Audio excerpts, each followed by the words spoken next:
ბოლო პერიოდში დასავლური სამყაროს ბოიკოტის ფონზე საქართველოს საგარეო პოლიტიკა აზიის მიმართულებით საკმაოდ გააქტიურდა.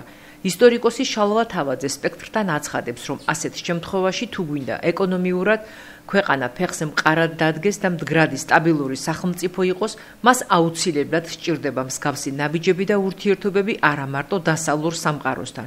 მან უნდა იზრუნოს ნებისმიერ ქვეყანასთან კავშირების გაღრმავებაზე მიუხედავად პოლიტიკური გემოვნებისა. საინტერესოა ძალიან, იმიტომ რომ მე არაერთხელ მithქვამს, იცვლება მსოფლიო, იცვლება მსოფლიოს გეოპოლიტიკური რუკა, იცვლება მსოფლიოს ეკონომიკური ურთიერთობები და შეიძლება არ მოეწონოს ვინმეს, მაგრამ მე ადრე ვთვლი და ახლაც გავიმეორებ. საქართველოს თუ ეკონომიკურად ფეხზე უნდა დადგეს და პოლიტიკურად მდგრადი სახელმწიფო ჩამოყალიბდეს, მას აუცილებლად დაჭირდება ეკონომიკური ურთიერთობები არა მარტო იმ დასავლურ სამყაროსთან, არამედ მარჯვნიდან და მარცხნიდანაც.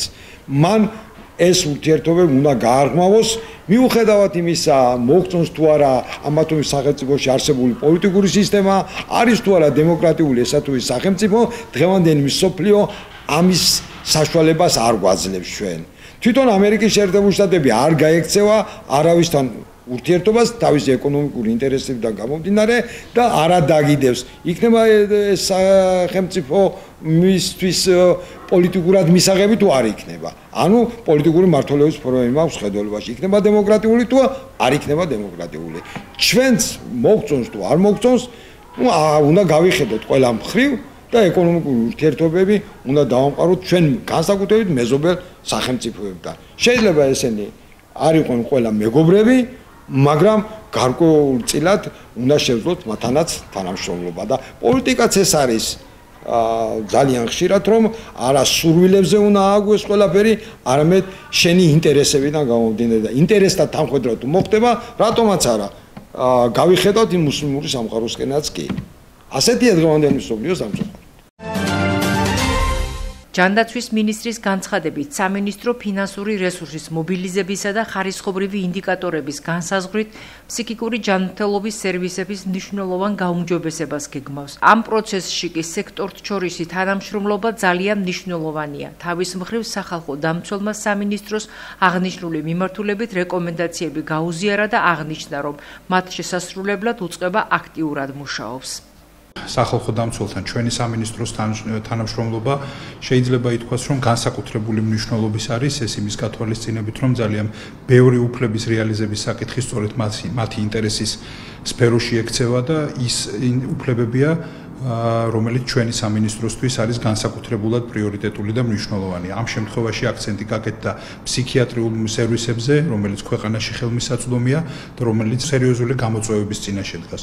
ჩვენ გვაქვს კონკრეტული ხედვა, კონკრეტული გეგმები იმასთან დაკავშირებით, თუ როგორ უნდა განვითარდეს ეს დარგი საზოგადოდ და ამ თვალსაზრისით ინფორმაციის გაზიარება სამომავლოდ ხედვებს ამ მიმართულებით აქვს განსაკუთრებულად დიდი მნიშვნელობა. ვფიქრობ, რომ საინტერესო და ნაყოფიერი შეხვედრა გამოვიდა, რომლის შედეგებსაც მომავალში, რა თქმა უნდა, საზოგადოება აუცილებლად იხილავს. ძალიან მნიშვნელოვანი შეხვედრა მქონდა ბატონ მიხეილ სარჯოლაძესთან, ის საკითხები, რომელიც სახალხო დამცველისთვის მნიშვნელოვანია და ძირითადად ეხება ჩვენს რეკომენდაციების შესრულებას, ამ მიმართულებით მქონდა ასტაგასტა გამოცვლა.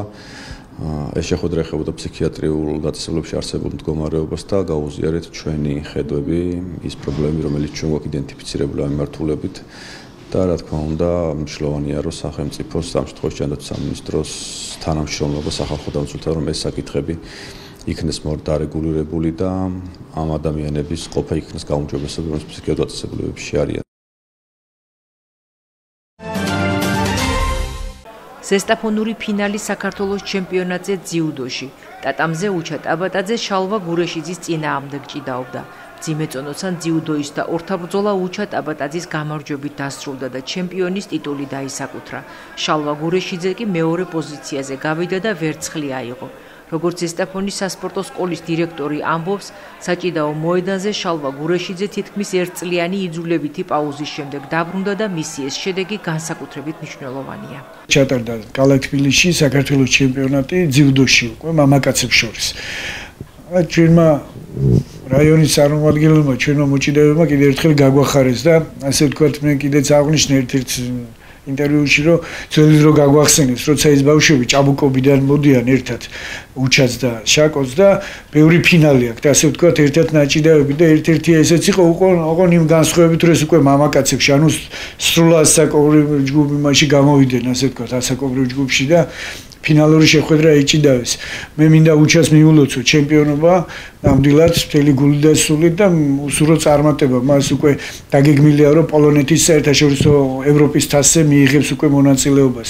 რაც შეეხება შაკოს, რა ვიცი, თქვი კიდეც რომ ორმაგად ბედნიერი ვარ, იმიტომ რომ ამ კაცს ვინც სპორტში ჩახედულია და თვალსადევნებდა ჩვენს ამ ბიჭის წარმატებას, ვიცით რომ სოფლიოსა და ევროპის ჩემპიონია ეს ბიჭი და აი უმძიმესი ტრამვის შემდეგ რომელსაც ორი ოპერაცია დაჭირდა მაჯებზე გადანერგვაც კი ხტილის გადანერგვა ის რომელიც ურთულესი ოპერაცია შეძლო ამ ბიჭმა და ერთი წლის გასცენის შემდეგ მისი რეჟიმით მისი სწორი ცხოვრების წესით და იმით რომ მონდომები და ჟინით რაც თავარია დაუბრუნდა ღირსეულად ტატამს და იმედი გვაქვს რომ აი ესე ღირსეულად გააგრძელოს მის სპორტულ კარიერას და მე მთელი გული და სულით კიდევ ერთხელ ორივეს ულოცავ ამ დიდ წარმატებას არა მარტო მათ ჩვენს ქალაქს რომ ისევ ეს ბიჭები არაერთხელ ასახელებენ ჩვენს ქვეყანას და რა თქმა უნდა ჩვენ ქალაქს